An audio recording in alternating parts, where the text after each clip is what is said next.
Speaks. How y'all doing out there? Hope everybody alright. Appreciate y'all for tuning in. You know what I'm saying? We back with another one. I think this is number 5. Show Speaks number 5. So, as always, you know, we got some good topics. You know, I'm going to give you my thoughts, give you some facts, you know, how I feel about shit, and give you some game, of course. So, without further ado, let's go and get into it. Is she feeling you? Here's how you know. I ain't gonna give away all the game. I ain't gonna put it all in one play. You know what I'm saying? One video. So I'm gonna give you just 2 of them. Just 2. You might know them, you might not. But here it is. Number 1. If she feeling you, it ain't no double texting. It ain't no calling 2-3 times without getting an answer. You know, it ain't gonna be no texting her without getting a text back or hours later. It's none of that. Now, you know, we all human. We live in the real world. Folks do miss calls. Folks probably don't be right by their phone when you text them or communicate with them. So, yeah, in any case, you will get a missed call, or, you know, she won't answer or she won't text back. But trust me, if she feeling you, soon as she get to that motherfucking phone, she responding. You know, or she calling back. You know what I'm saying? Like, it ain't no gray area. It's never gonna be a gray area with a female when she feeling you. She is gonna be very aggressive, or she'll be very open. As in, when I say open, really don't matter what you ask or what you say, she with it.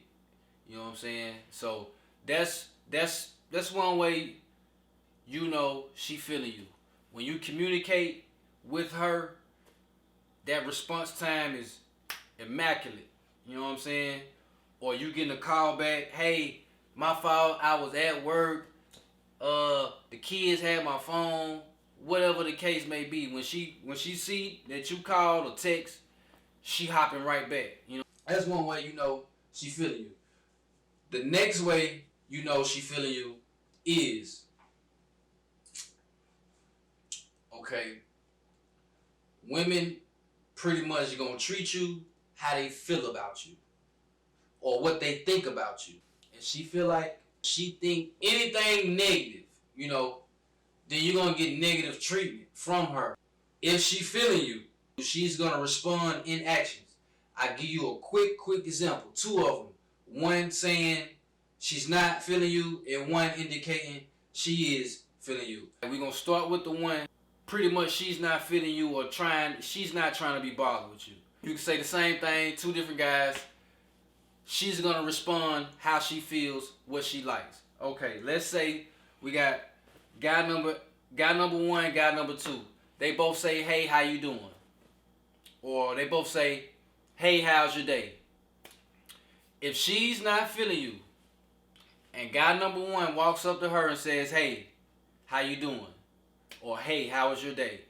If she's not feeling that person, if she's not trying to be bothered with that person, so to speak, then you'll get a dry, bland answer.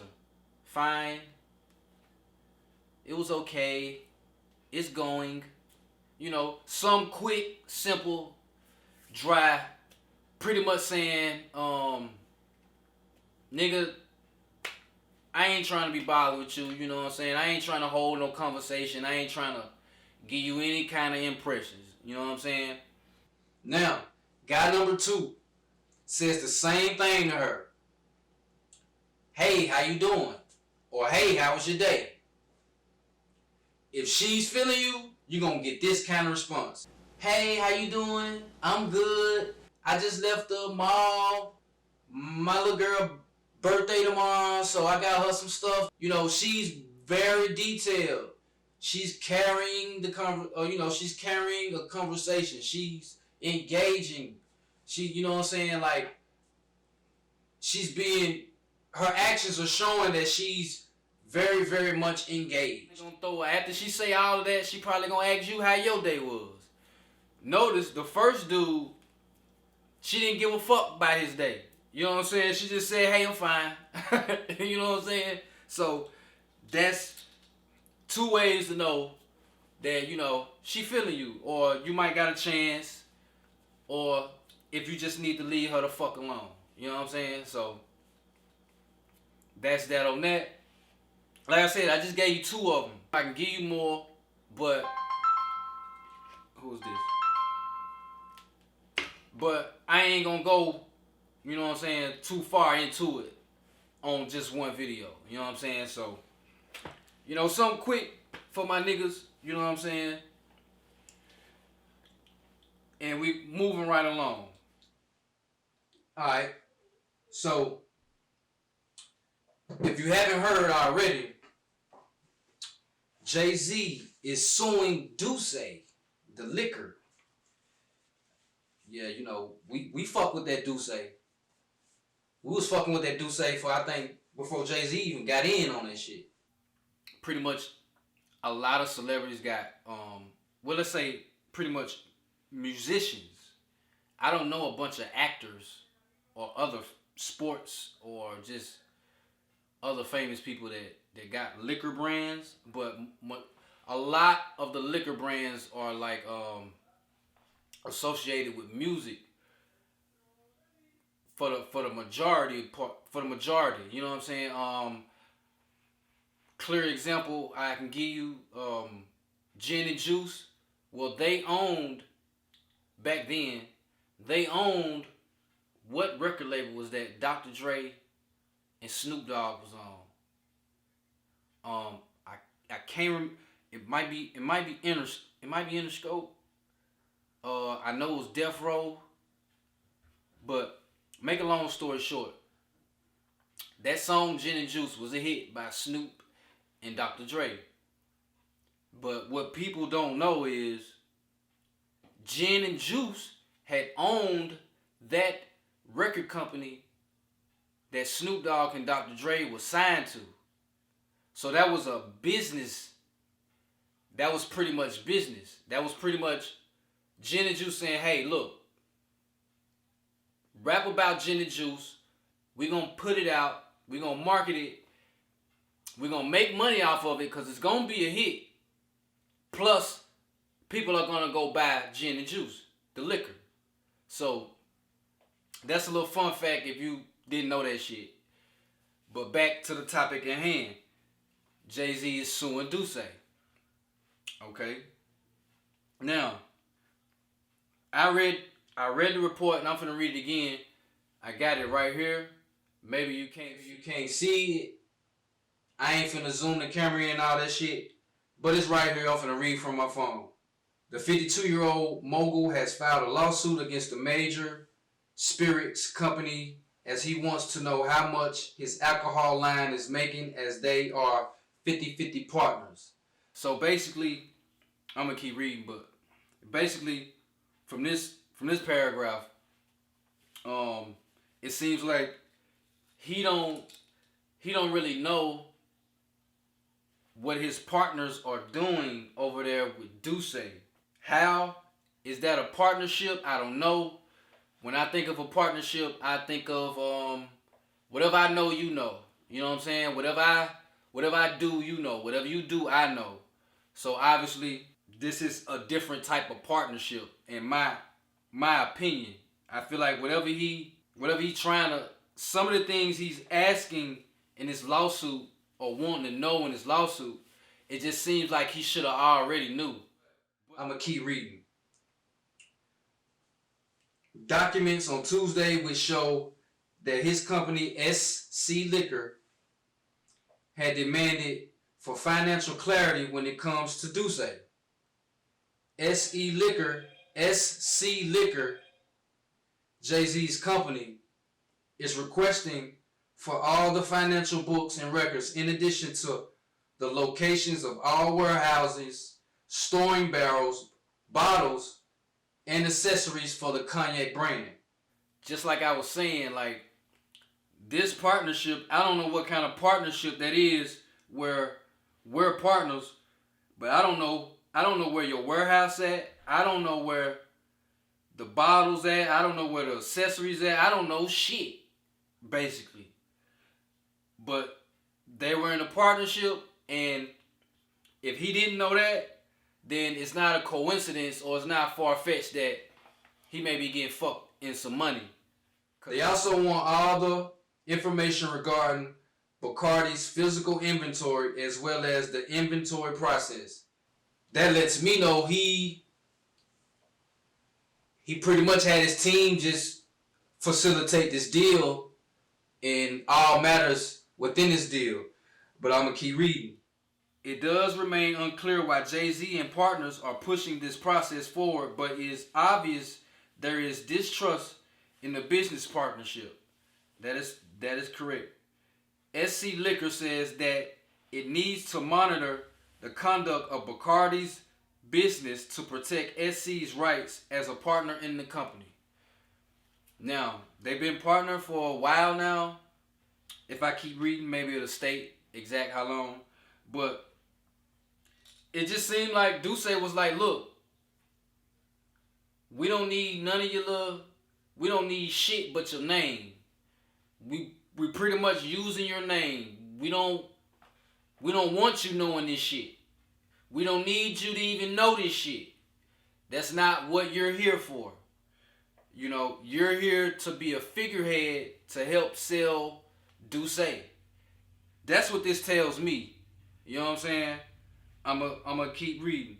Jay-Z and Bacardi have had a partnership on Duce since 2012. So, yes, just like I said, we know how long they've been in business. Since 2012, 2022 as of now. So that's 10 years, man. 10 years of not knowing shit. Not getting the right piece of the pie. That's a long time. Jay-Z is looking to sell a share of the upscale cognac brand Duce and saying that Bacardi is trying to lowball him on the sale total. The rapper has filed with the court a request to see Bacardi's figures on the Duce brand, reported by TMZ. The partnership between the rapper and the liquor brand, which has been in place since 2012, is supposed to be set at a 50% each. So the partnership is 50-50. That's pretty good percentage. We all know Jay-Z was in business with Brooklyn Nets. He owns 0.001% of the company, which is not a lot, but it's something. If you do 0.001% of a $2 billion, company, then that's a nice number. And basically, just like I say, like when I read what I just read, and when I resort back to maybe a situation that I've had on a lower level, you do a partnership with somebody, a company, a friend, a family member, whoever, and that's what it's supposed to be, a partnership. But in the partnership, if somebody's completely in the dark, then to me that ain't a partnership. That's kind of like I said, they probably use them as a figurehead. You know what I'm saying? Just like Roger Goodell for the NFL. They bring Jay-Z in and, just to tell niggas stop kneeling. That was a big deal, big issue. And whenever these big companies or conglomerates want to push out a narrative or a message to us, they go get a token nigga or pretty much a figurehead nigga, and they kind of facilitate it in that way. Like, okay, if majority of the culture is gravitating toward this person, then we'll just take this person, put them next to us, and then the culture can buy into what we're doing or saying. you can't change or do anything unless you're in the game. He's in the game, but at the same time, what is he changing? What is he doing? We don't really fuck with you. We don't really need or want your business over here in our business. We know how to run our business. So we just want to use you. That's the key word, use. We just want to use you so you can make other niggas buy our product. That's how I look at it. That's how I see it. This is a real issue, real facts, real article. You can look it up. I'm pretty much gonna put it in the description. Now we go into a major topic. Once again, Kanye, you in the headlines, you all over the news. They canceling you. They banning you. They on your helmet, man. They on your head. Now, you know what you signed up for. You know what you signed up for. You know. But I commend you, man. It's almost like you fighting against the machine all by yourself. You know what I'm saying? And that takes some balls, man, some courage, man. Cause you know how this game go. You know how this game go. Now, if you behind or if you don't know, Kanye West, well, he's went on several platforms. He went on CNN. He's been on ABC. He went to LeBron's podcast, The Shop. They shelved the episode, didn't put it out. And then he went to Drink Champs. Revolt TV, owned by Diddy. The host is Nori, co-host DJ FN. Alright, so 3-hour interview. He said a multitude of things. And people saying he crazy, he out his fucking mind. And he's lying, he don't know what he's talking about. First of all, this man ain't fucking crazy, man.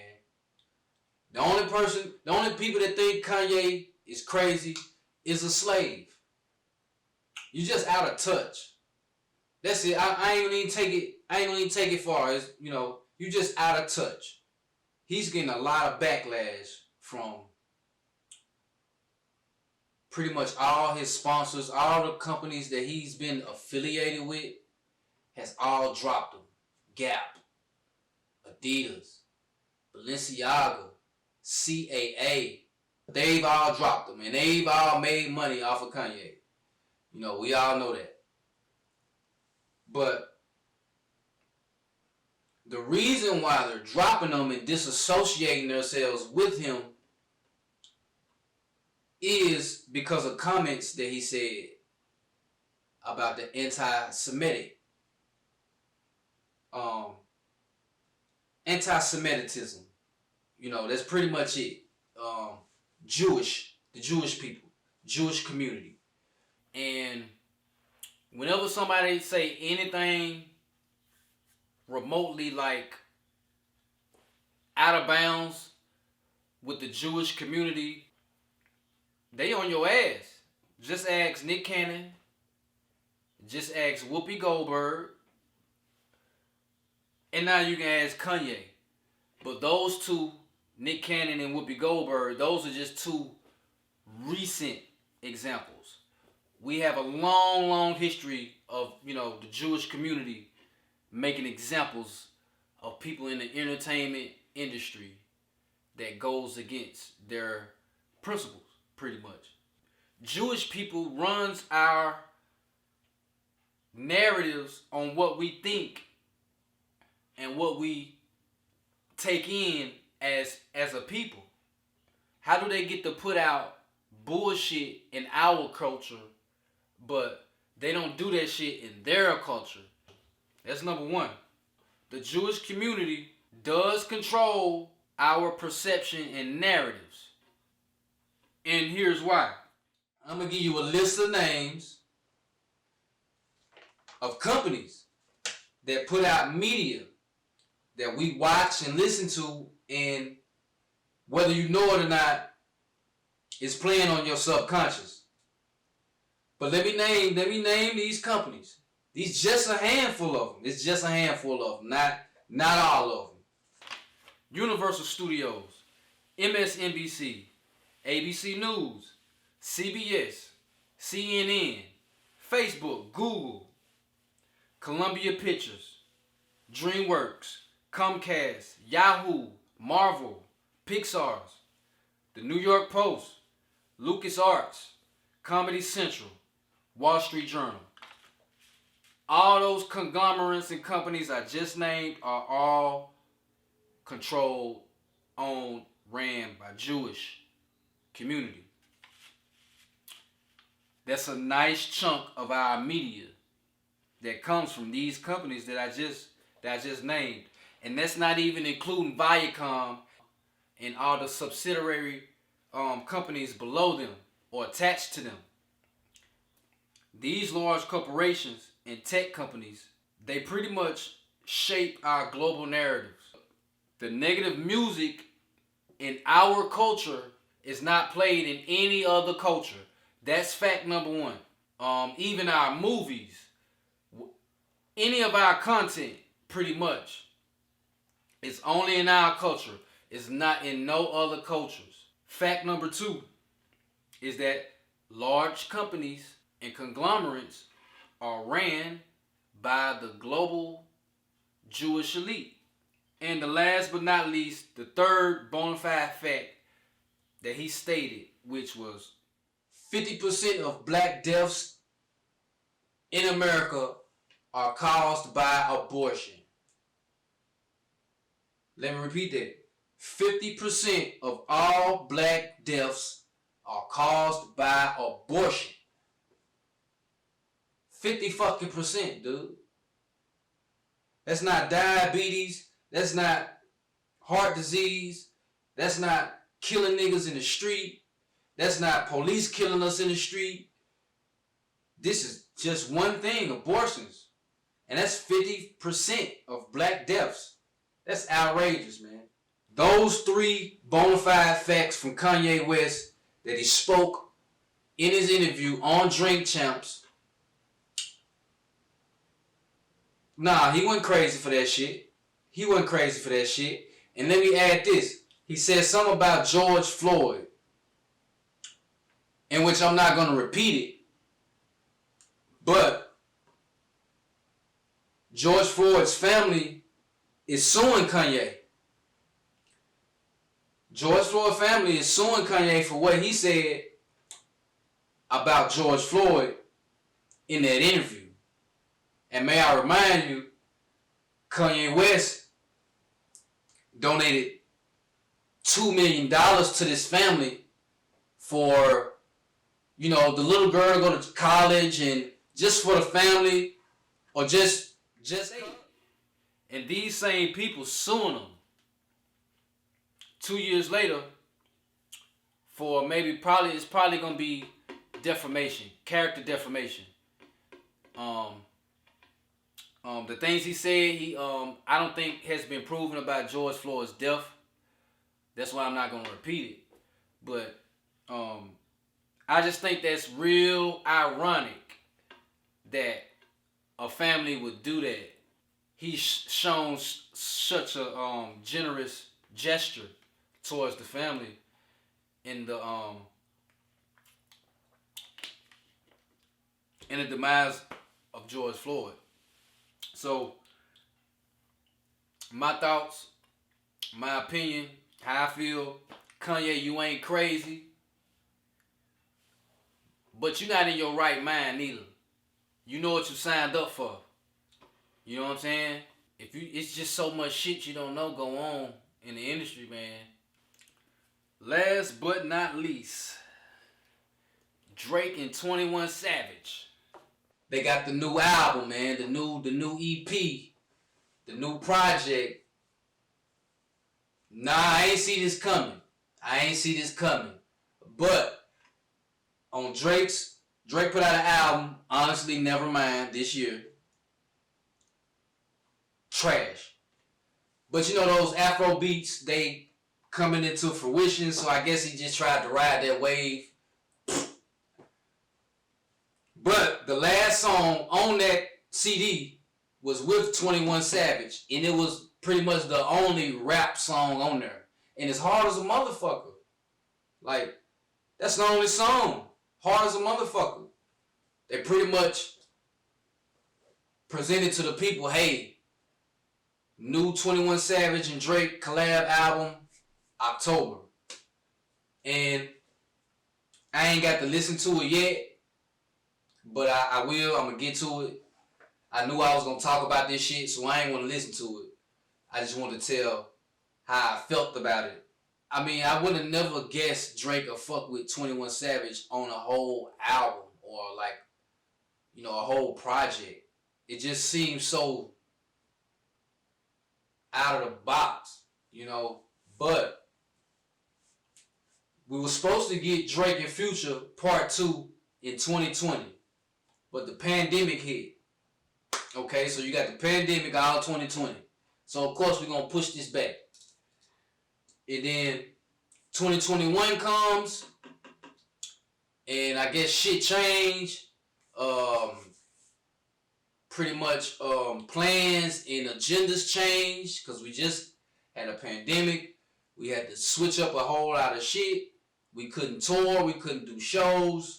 So in 2021, Drake comes out with Certified Lover Boy, which was a decent album.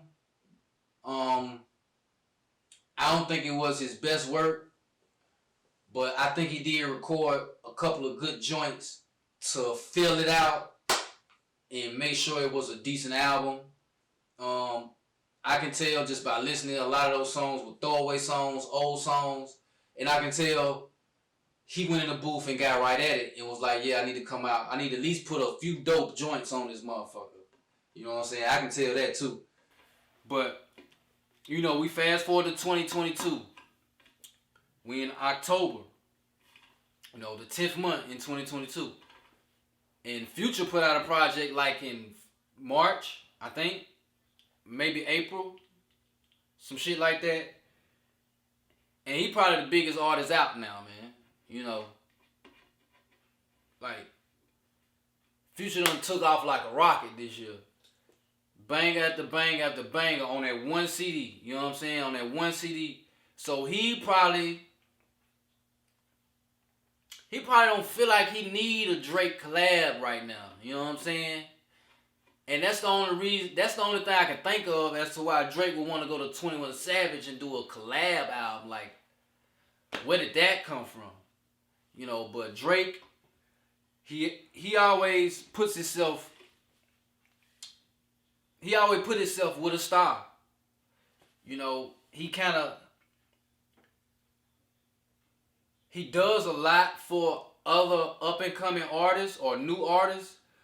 But on the flip side, those up-and-coming artists or new artists, they do some shit for him. Like, a hot feature from an artist that's been out that hops on a new artist song, that does something for both. Like, that's, even though Drake the bigger artist, that does something. That new hot artist who got that hot song that you just put a verse on or a remix to, like, that's same level shit. You know what I'm saying? So Drake's smart, his team's smart, you know. So when Versace come out with Amigos and he hop on it, boom, they take off. You know, going up on a Tuesday, we would have never fucked with that nigga if Drake didn't hop on that song. I can name countless and countless of artists. Young Blue. You know, Drake did a song with Young Blue. Piped him up. Out of here. You know, I can go on and on about the Drake features. Whenever Drake get a feature, it can take you out of here. You know what I'm saying? You out of here. You know. And at the same time, that new artist or that up-and-coming artist, he gets some sizzle off for that too, just like Cardi B and Glorilla. You know what I'm saying? Cardi B is the vet, you know, the more established artist. Glorilla's new, hot single, hot song, boom. They both collab on that, and boom. It's a, you know, they both get the recognition that they wanted and needed out of that joint. So when I see Drake fucking with 21 Savage, I just see it as Future didn't have time, or he didn't want to do it. You know what I'm saying? You know, cause Drake is he's a wave rider. You know what I'm saying? He's a wave rider. Whatever's hot, whatever artist hot, or whatever they doing, he going over there. You know what I'm saying? He's very, very into the game. You know what I'm saying? He's not sitting back being nonchalant. I'm Drake. Nah, he paying attention. He moving chess pieces on the board type shit. What do I expect out of this album? I expect Drake to carry 21 Savage on the songs. 21